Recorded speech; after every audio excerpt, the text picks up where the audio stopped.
Let me go to Franklin Cudjoe. Hopefully I can get him now. Franklin, I was telling my viewers that you are in Maira. That's why we can't find you. You are lost, essentially. Welcome. Oh, thank you. Good morning, Sandra. I'm Can you okay. hear me? I can hear you. How is Valentine's Day coming? I should would eat some chocolates, I suspect. You're a Catholic, right? uh, Is this a Catholic thing? yes. Is St. Valentine's Day a Catholic thing, Well, or is a... oh, yeah, you've forgotten that the St. Valentine, I mean, this whole thing started within the Catholic Church. So, unfortunately, it's been more or less, should I use the word bastardized? And so, look, Catholics, we observe this as a very, should I call it, more or less holy day, and obviously make merry with our friends and relations. So happy Valentine, my friend. I was saying earlier that the chocolate day thing we connected to Valentine's Day, it worked in the past. I don't know what's happening now. It appears it's not as big a Uh, deal, is it? as you realize, everything in Ghana, we start off with a bang, and then unfortunately along the way, we just decided that we will not do it again, only because we don't prepare before we launch it. This fugu thing, I hope it doesn't. I hope it doesn't wear up just after a year, because it was just announced on the spur of the moment. It doesn't plan properly. That's what we always do. So I'm not entirely surprised. The Fugu thing So is exciting. I'm just concerned about putting it on the midweek. I mean, if we already have African Prince Day on Friday, maybe we could have put it on Thursday. I don't know. Because Wednesday well, but that's the it point I'm making. means So, that Monday, Tuesday you wear a suit, Wednesday you wear Fugu, Thursday you go and wear suit, Friday yeah, you wear which Batakare. which I don't get it. which which exactly is the point I'm making. So Yeah. it's a nice idea, but it was just rushed. You see, so we needed to plan it carefully. So well, Let me get your comment on Ken Ofori-Atta. The red notice thing has been removed. Interpol said so. His lawyers are happy. OSP is saying, well, we are still going through the process to extradite him and prosecute him. Is Ken Ofori-Atta you going know, to be the biggest test of the OSP? Sanda, I'm at pains really to think that someone I used to revere and share uh, in the name of kind of Oriata will be this brave in cowardice. I mean, what is this?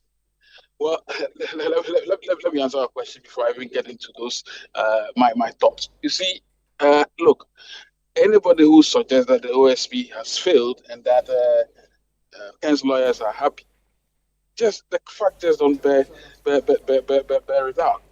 Who was it that successfully got Ken onto the list? It was the OSP that got convinced the how do you call it, the Interpol to put this guy on the list because he was a fugitive from the law. Was it not? Didn't it happen for close to 6 months? Obviously, once you have put on a real, even me, you and me would definitely do something about it. You put on a red notice, it's disgraceful, right? So we'll definitely fight. And as a result of the fight that what's it called, his lawyers put up, well, now and then the extenuating circumstances they cite. The AG and the OSP seems to be bantering in the public as to whether the dockets are enough or weightier before they pursue the case.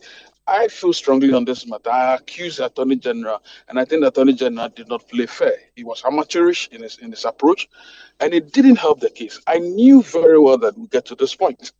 In any case, public opprobrium was directed at the OSP and then organized in such a way that it will make the OSP look so bad. If the Attorney General doesn't like the OSP position, which is his original idea, he never really liked the OSP's position in the first place. Well, maybe be nice about it, but don't show it publicly. Don't court opinion. Don't court disaffection for that gentleman. He's an independent guy. In any case, so what has happened? For me, I don't see anything here. Look, they successfully fought the what's it called the listing by suggesting that there was persecution in this country. Sandra, you and me, who has been persecuted in this country, having been cited for corruption. If there's any history, it is the MPP that had actually persecuted people who died in jail. What are they talking about? When Salome and Co and people died, I mean, look at the way they treated Chikata. So let's not even get there. as we speak, subordinates of the finance minister, former finance, are in court. Who is prosecuting them? In fact, my good friend Mustafa Hamid now has the Cajuns, actually, to even say that, oh, what can come. Well, I never expected him to be charged in those cases. But you see, the bravado with which people even speak when they have been accused. It is all part of our democracy. So for Ken, especially, that's where my disappointment actually arises. I'm asking this gentleman that I knew so well. We spoke, we did quite a lot of things together. This guy is running away from accountability. Why? I saw some of the things he did. I mean, Kennedy, he and that lady, Ursula, they signed that in the dead of the night. It was a deputy minister in their government that rushed to us at midnight to give us a deal. I say, hey, says go. That's how we found about Kelly GBG.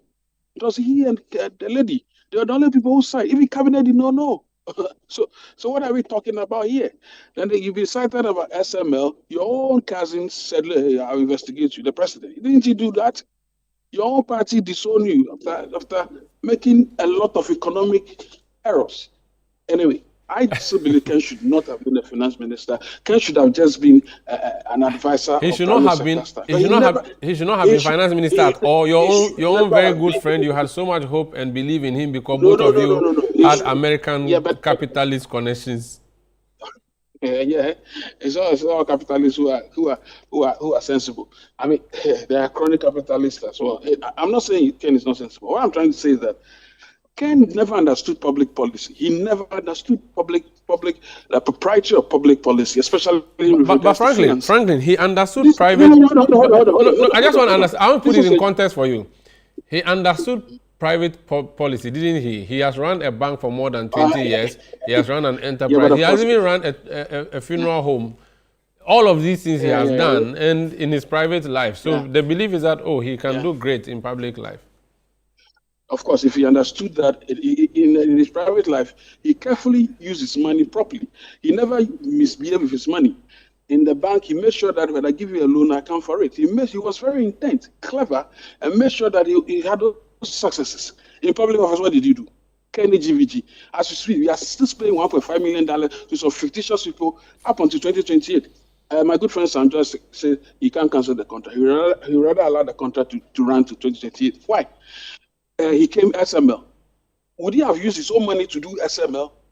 What are you talking about? So there's a different incentives when you're a private sector, and then it is your money. You see, nobody spends someone else's money as carefully as you spend his. That's true. That's the principle. Unfortunately, the tragedy of the commons works both ways. So whether he's adept at private sector stuff doesn't mean that in the public. Otherwise, those things we saw, 1 million per constituency, Ken will never have used his private money for those National Cathedral. Can you imagine? If you are National Cathedral, if Bamia had won, about $1 billion would have been spent on that cathedral without even seeing the end. Okay, these are very, very awful decisions. In any case, so I'm just saying that the OSP thing. Look, please give the OSP cut the officer slack. He succeeded in putting the guy on the list in the first place. If he didn't, we will not be here asking, oh, now he's been successfully taken off. Okay. It's that counterintuitive. I'll come back to you. Franklin Cudjoe is president of Imani Africa. He's my panelist who is joining virtually. And like I said, because he's in Maira, he can't find his way to Accra. So we have to connect him via Zoom.